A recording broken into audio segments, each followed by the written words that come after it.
Bismillahirrahmanirrahim. Assalamualaikum warahmatullahi wabarakatuh. Alhamdulillah, terima kasih yang sudah menjawab. Apa kabar nih anak soleh dan soleha penggalang kelas 5 dan 6? Ketemu lagi hari ini bersama Kak Eni. Insya Allah kita hari ini akan belajar pramuka seru tentunya di hari Rabu. Tapi sebelumnya biar lebih semangat nih ya teman-teman, kita bakar semangat dulu, tepuk semangat ya. Kak ini mau menyampaikan tepuk yang baru nih. Kalian nanti boleh ikutin juga ya di rumah ya. Tepuk semangat, beri semangat kakakku. Aye aye hu. Sekali lagi semangat kakakku. Aye aye ha. Bisa? Sekali lagi ya. Beri semangat kakakku. Aye aye hu. Sekali lagi hu.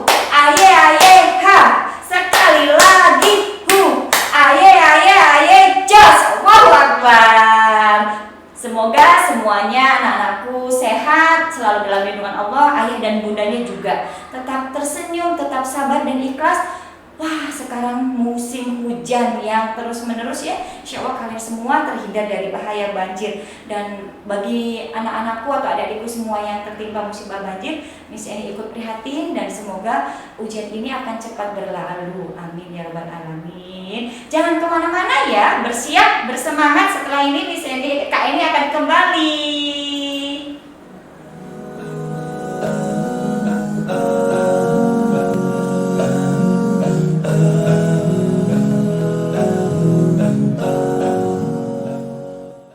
Assalamualaikum, ketemu lagi. Gimana tadi tepuk semangatnya, bisa? Bisa dong ya, mudah ya. Kangen rasanya. Biasanya kita tepuk-tepuk di lapangan dengan semangat ya. Nah, untuk kali ini kita tepuk-tepuknya di rumah ya. Boleh sama adik, sama ayah bunda juga dipraktekkan biar lebih seru ya.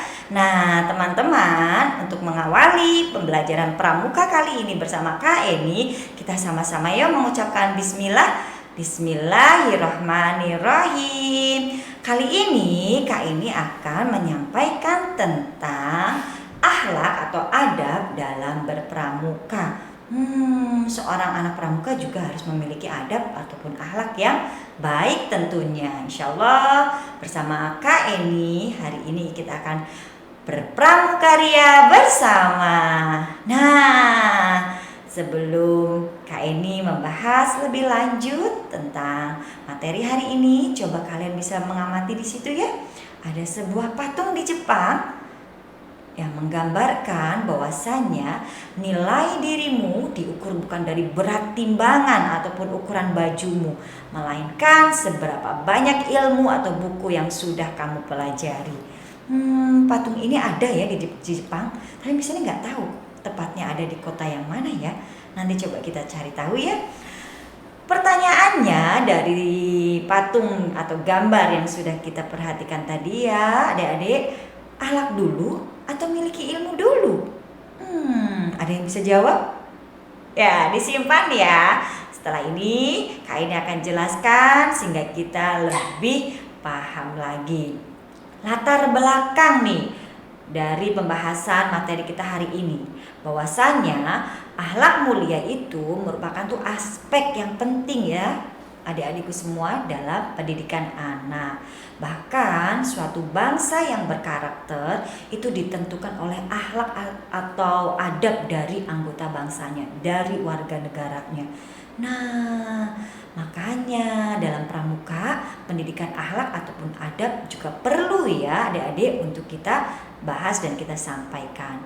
Dalam anggaran dasar gerakan pramuka itu sendiri dari hasil Munaslup tahun 2012 pasal 3 menyebutkan gerakan pramuka dibentuk itu untuk bertujuan untuk apa ya?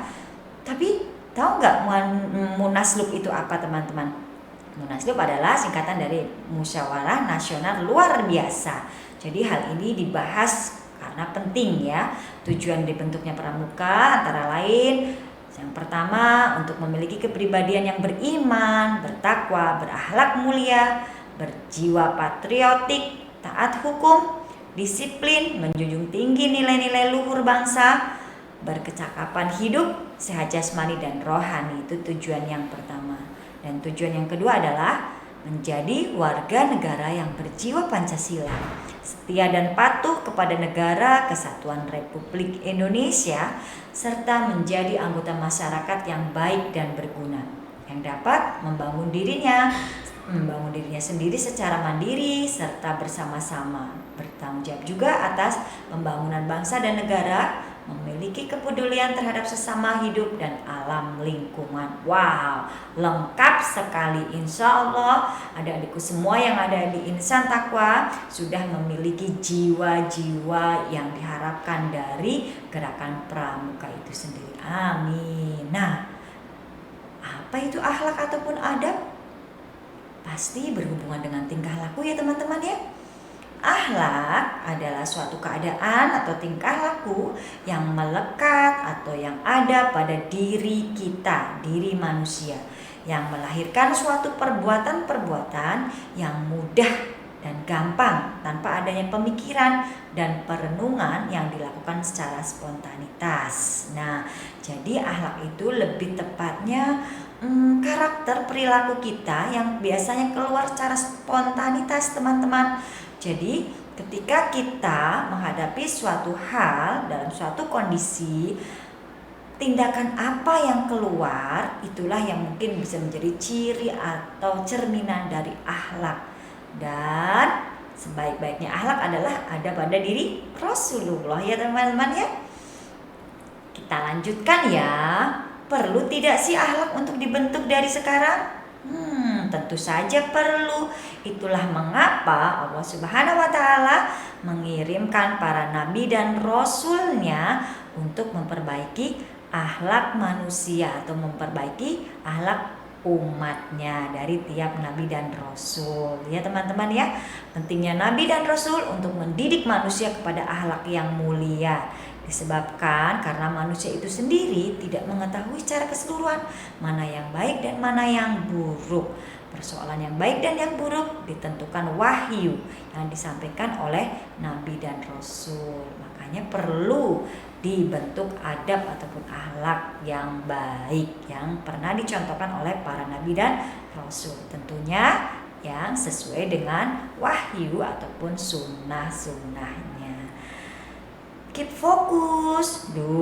Masih ada yang ngantuk ya sepertinya. Semangat kakak. Kita lanjut ya.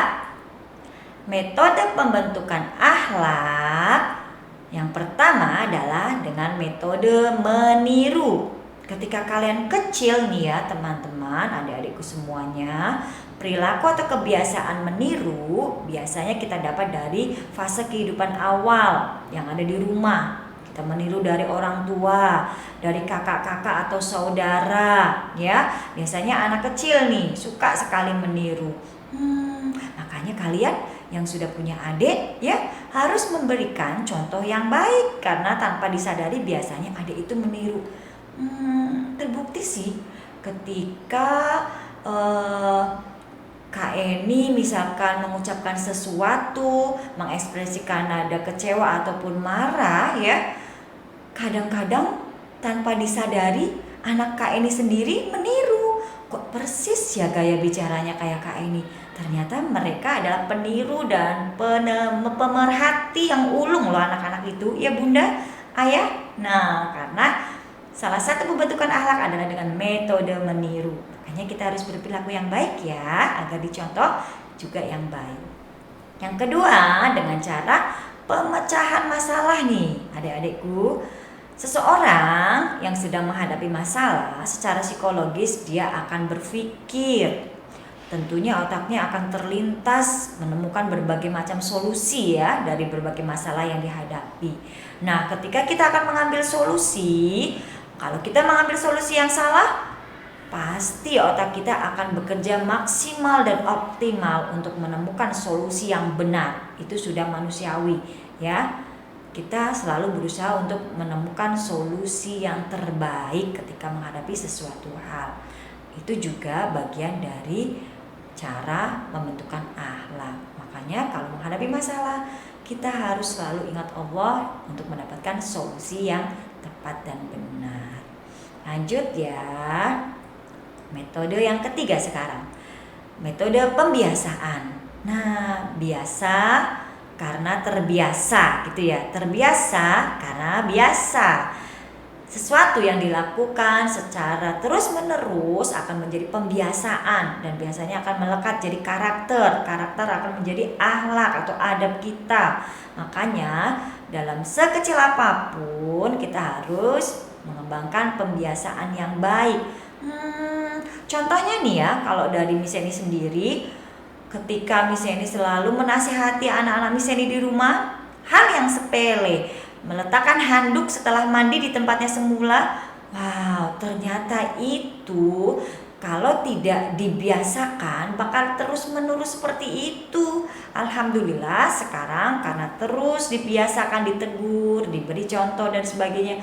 Alhamdulillah cara berangsur-angsur kakak maupun adik sudah mulai mengerti ya, jadi pembiasaan ini.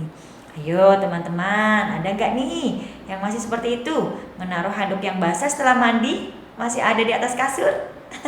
Tidak ya? Nah, ingat ya, pembiasaan itu akan menjadikan biasa. Hati-hati untuk terus melakukan kebaikan agar jadi pembiasaan. Metode yang terakhir, yang keempat, metode teladan. Nah, akhlak yang baik itu tentunya tidak bisa diperoleh dengan instan dan cepat ya. Tidak juga dengan proses pembelajaran, instruksi, larangan. Sebab menanamkan akhlak perlu adanya suatu teladan atau contoh ya, melalui pendekatan yang konsisten atau yang terus-menerus.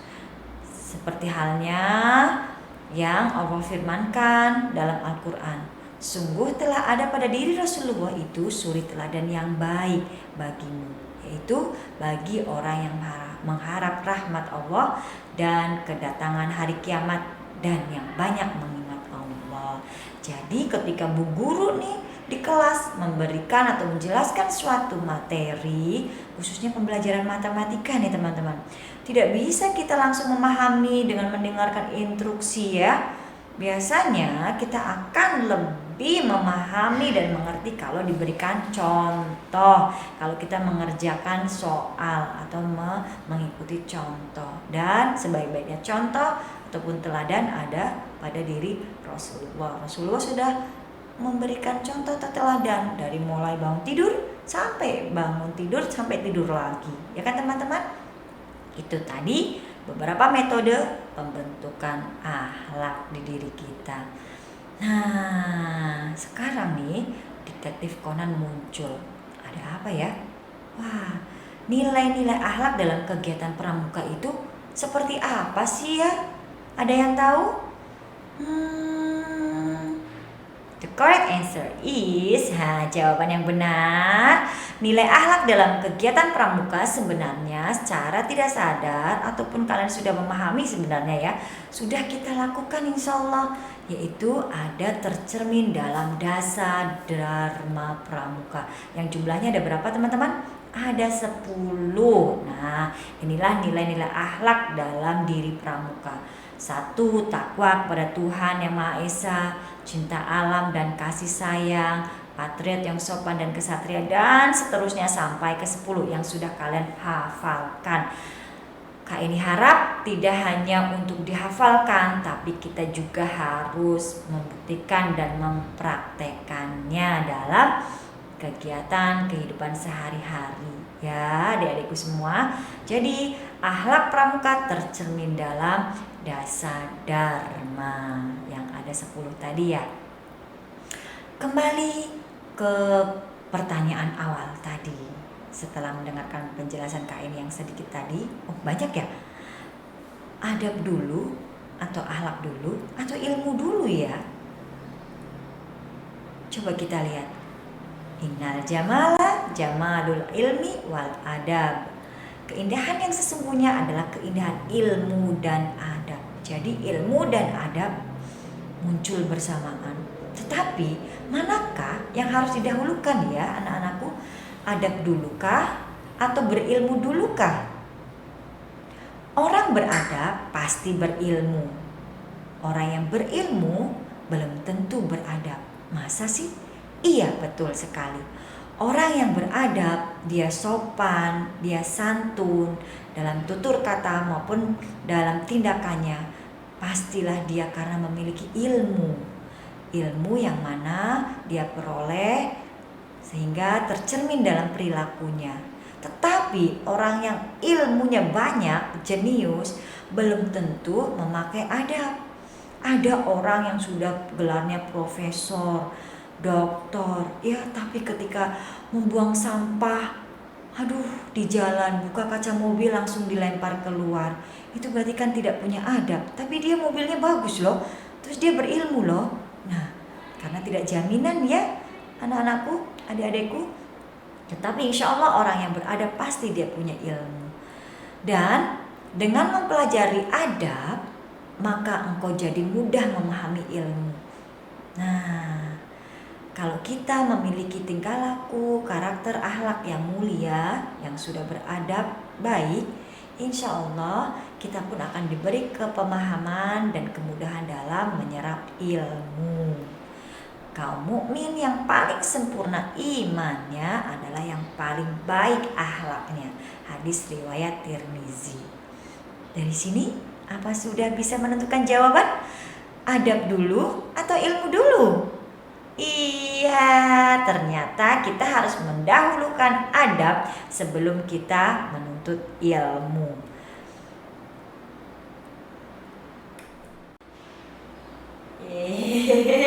Gimana tadi? Sudah? Adab dulu atau ilmu dulu? Nah, ternyata adab yang lebih penting daripada kita sekedar mencari ilmu yang tinggi tapi kita tidak memiliki adab yang baik. Nah, lanjut. Tugas hari ini apa Kak Eni? Tugas hari ini kalian bisa baca di sini. Sebutkan metode pembentukan akhlak yang tadi sudah Kak Eni sampaikan. Sekali lagi, sebutkan metode pembentukan akhlak ya yang sudah Kak Eni sampaikan. Kalau tidak salah ada berapa ya tadi? Rahasia dong, makanya disimak sampai selesai ya. Oke, insya Allah semua bisa dipahami ya teman-teman ya. Jadilah pramuka yang beradab dan juga berilmu.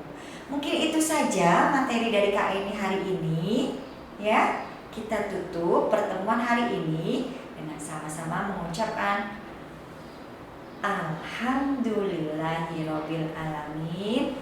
Assalamualaikum warahmatullahi wabarakatuh. Sampai jumpa di lain kesempatan. Tetap sehat, semangat.